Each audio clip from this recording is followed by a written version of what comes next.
Queen Elizabeth দি ফার্স্টের শাসনকালটাকে বলা হয় এলিজাবেথান এজ, আর এই এলিজাবেথান এজটাকে বলা হয় the golden age of Britain. কিন্তু আজকে আমরা জানব Queen Elizabeth the first queen হলেন কি করে, সেইটার ইতিহাস। এলিজাবেথ দি ফার্স্টের বাবার নাম হলো হেনরি দি এইট। উনি অনেক দিন ধরে ব্রিটেন শাসন করেছিলেন। উনি শাসন করেছিলেন 1509 থেকে 1547, মানে 38 বছর পর্যন্ত।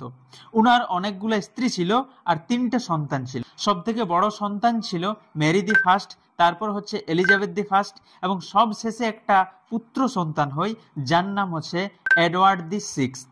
যখন হেনরি দি এইট মারা গেলেন তখন তার ছেলে এডওয়ার্ড দি সিক্সথের বয়স ছিল মাত্র 9 বছর। কিন্তু 9 বছর হলে কি হবে, বটে তো পুরুষ ছেলে, সেই জন্য তাকেই করে দেওয়া হলো রাজা।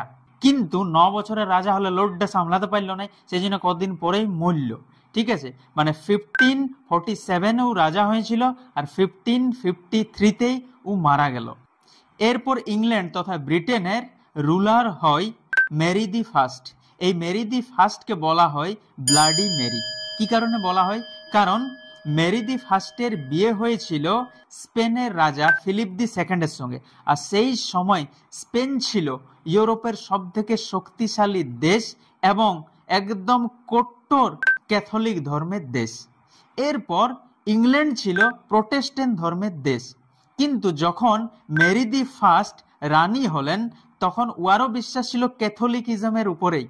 তখন রাজদরবারে যত ক্যাথলিক ধর্মের লোক ছিল তাদেরকে হয় সরান দিল আর অনেক লোককে মারিয়ে দিল। সেই কারণে তাকে বলা হয় ব্লাডি মেরি। কিন্তু এত বিপদে কাজ করেও কতদিন বাঁচবে? শেষ পর্যন্ত চাইল্ডলেস অবস্থায় 1558-এ মেরি দি ফার্স্টও মারা যায়। I crown thee, Elizabeth, Queen of England, Ireland and France.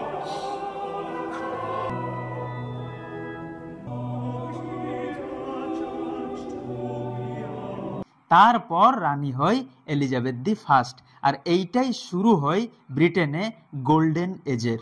Elizabeth the first যখন রানী হয়েছিলেন উনি কিন্তু প্রোটেস্ট্যান্ট ছিলেন, কিন্তু কট্টর ছিলেন না, মানে কোনো ধর্মকে ঘৃণার চোখে দেখতেন নাই। উনি সেই জন্য রিলিজিয়াস সেটেলমেন্টটা করেছিলেন, যে নিজের ধর্ম নিজের কাছে থাক, আর রিলিজিয়াস যে টলারেশন, মানে লোকের ধর্মকেও একটু সম্মান দিতে হবে আর সহ্য করতে হবে, এই জিনিসটা ওনার মধ্যে ছিল।